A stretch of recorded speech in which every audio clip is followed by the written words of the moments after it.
Over recent decades, the world has seen a variety of technological advancements, including the introduction of the internet, which has provided individuals access to emails and other forms of communication, such as instant messaging. Additionally, the introduction of smartphones has permitted on-the-go communication through text messaging and easy access to multiple applications and online platforms, including Facebook and Twitter. Thus, these advancements in technology have paved the way for a variety of occupational fields, including social work and human services, to provide distance therapy to their clients, which results in numerous benefits, including the elimination of typical barriers, which might otherwise prevent access to treatment services. These include client geographical location or lack of transportation. One population that is fully accepted and benefited from the use of distance therapy are adolescents. When utilizing distance therapy, a clinician is able to better understand the needs of the adolescent in a world that continues to evolve technologically. Therapists are able to use the client's online social life as a platform to better understand the client and their web of interpersonal and interconnected relationships. Furthermore, distance technology may promote the therapeutic alliance by allowing the client to stay connected with their support, including the clinician, thus resulting in better outcomes and successes. While distance therapy is a great way to promote adolescent involvement in therapy, additional ethical concerns may arise, which include appropriate state-to-state licensure, the client's full understanding of the informed consent and confidentiality processes, as well as the formation and maintenance of appropriate client-clinician boundaries. There are a variety of aspects to consider when deciding to provide this therapy, as well as this type of engagement in this therapeutic intervention. Now we're going to talk about the stakeholders who have been identified as adolescent clients, social workers, software and online platforms. It's important for social workers to be aware of the platform which their adolescent clients are living. Adolescent relationships are present not only in the outside world, but also online through community chat rooms, social media, and texting. Studies have shown that psychotherapists often encounter generational differences between themselves and their adolescent clients. And this suggests that by having therapists understand these differences, it may promote a therapeutic alliance.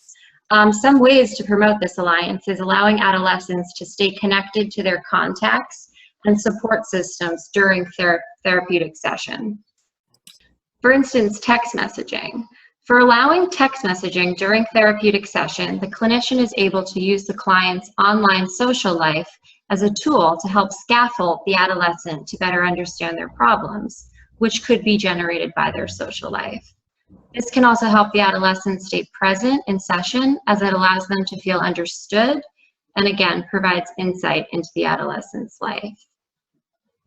It's essential for social workers as stakeholders to incorporate these practices as the adolescent population relies vastly on digital communication, reaching 20% of adolescents who send over 120 text messages a day.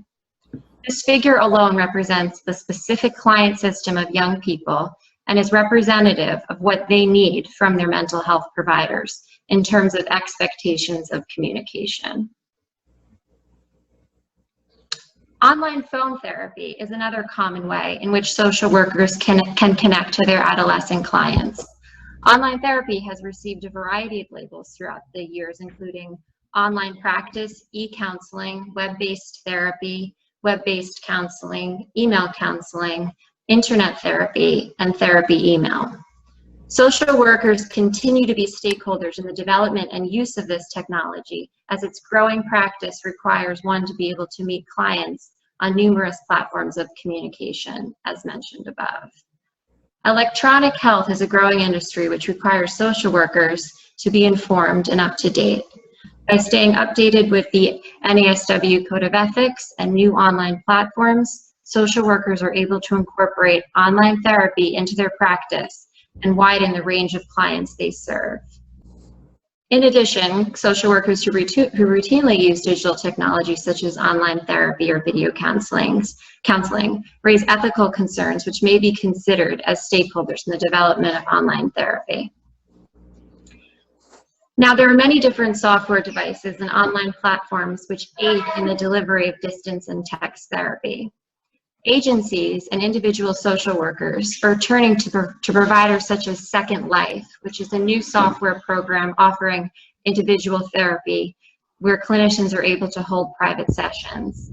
These providers are new stakeholders in the therapeutic world as they are developed and rely on social workers to gain clientele.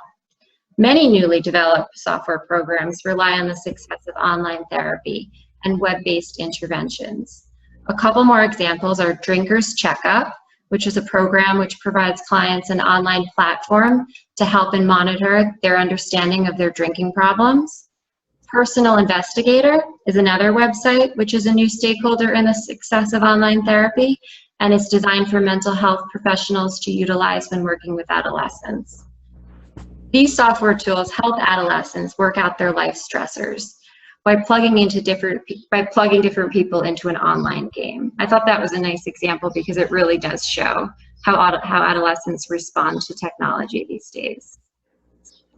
Lastly, mobile phone service providers are being used more frequently in the development of online, especially text and phone therapy. These service providers include Verizon, T-Mobile, AT&T, Sprint, and others.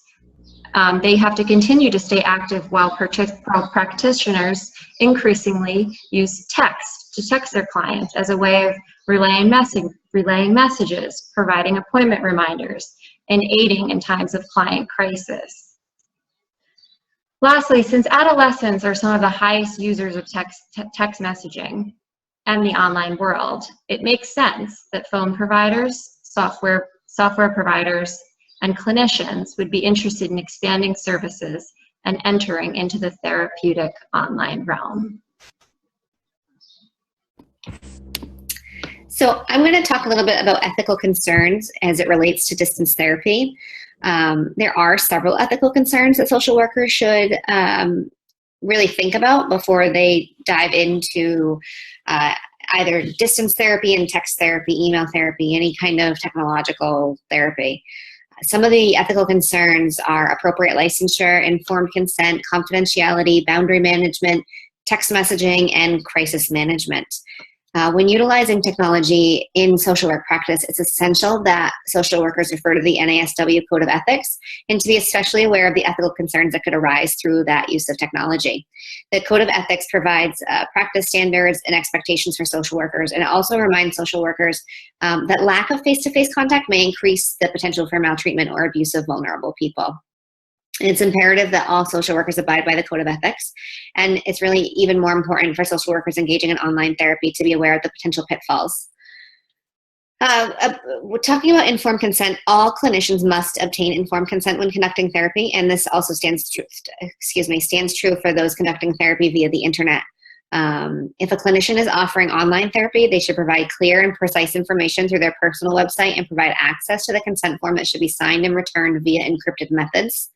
Also, the clinician's website should provide easy access to policies and information related to informed consent so that clients, either existing or potential, have the ability to click on at any point in time, gather this information at kind of their leisure, and then make a decision as to whether they would like to dive into distance therapy with a clinician.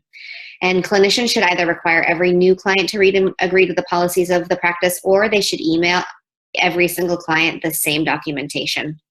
It's probably also very wise and ethically appropriate to review the clinician's policies with every new client verbally. So whatever platform is being used, they physically talk about those policies. Confidentiality is also another very big ethical concern as it relates to distance therapy. There's many different facets of confidentiality that one should be aware of. So breaches in confidentiality and privacy, they clearly occur differently in distance therapy than they would in more traditional face-to-face therapy settings where clients are required to complete paper documentation. So where a burglar could break into a therapist's filing cabinet to steal client information, a hacker could break into a therapist's online database to steal email transactions or online records. Or even a client could save an online therapy session onto a hard drive without a clinician's knowledge. So a useful rule of thumb when comparing digital and traditional forms of therapy is to estimate whether the risks to privacy and confidentiality are any greater in the digital environment than in the traditional environment. Clearly, there are risks in both. It's just important to weigh those and make sure that they've taken every step. So encryption, password protected files, those types of things to make sure that it's not accessible by other people, which would also include information technology staff. Another confidentiality issue that a social worker should take into account that does not occur in traditional therapy would be ensuring that no other person has access to the client's information that's online. So if a client uses a family computer, making sure that that client is aware that unless they have made a password protected file, that other people could potentially see some of the information that they're saving.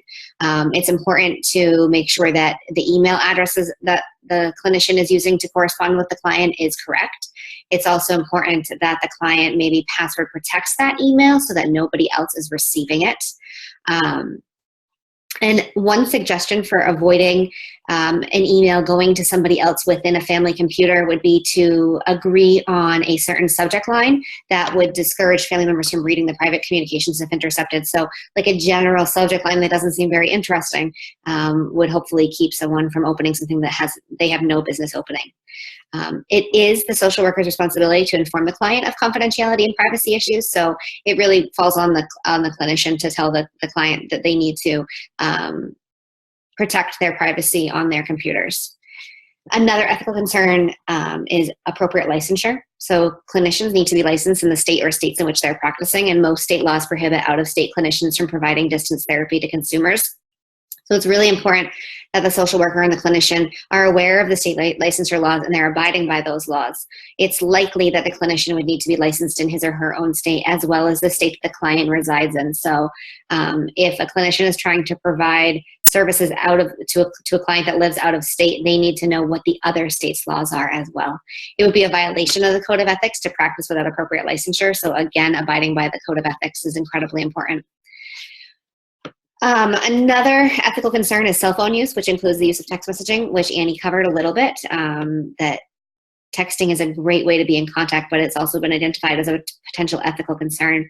So cell phones really allow communication with others virtually anywhere and any time. So it's important that if a social worker is using a cell phone to speak to a client, they're aware of their surroundings and they're not speaking within earshot of any other person, which could breach that client's confidentiality. And they should also be aware of necessary measures that should be taken if it's decided that clients can text message the clinician. So text messages are considered clinical interactions, and those also need to be documented for legal purposes, and you cannot encrypt text messages.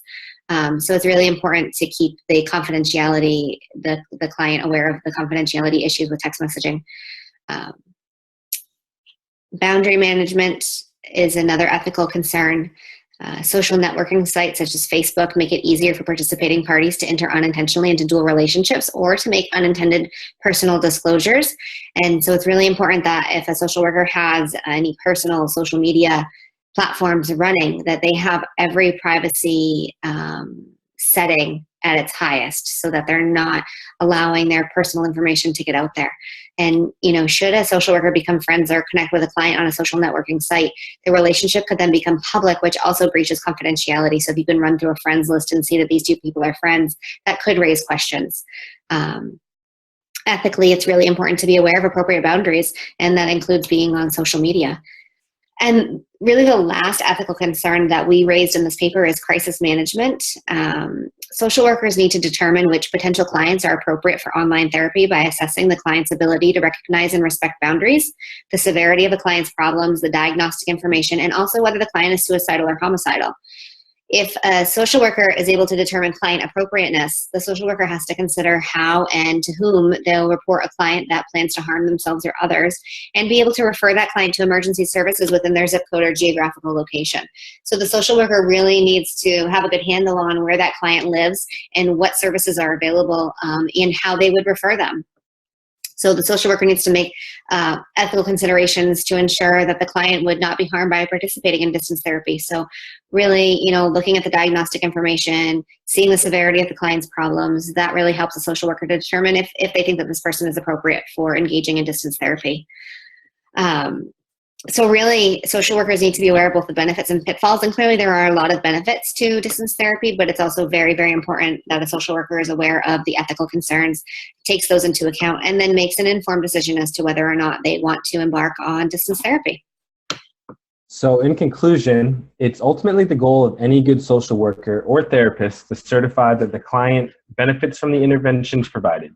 Ensuring that the clinician understands the benefits as well as the potential harms in providing this type of treatment are essential to maintain the social worker's oath of do no harm, as stated in the NASW Code of Ethics.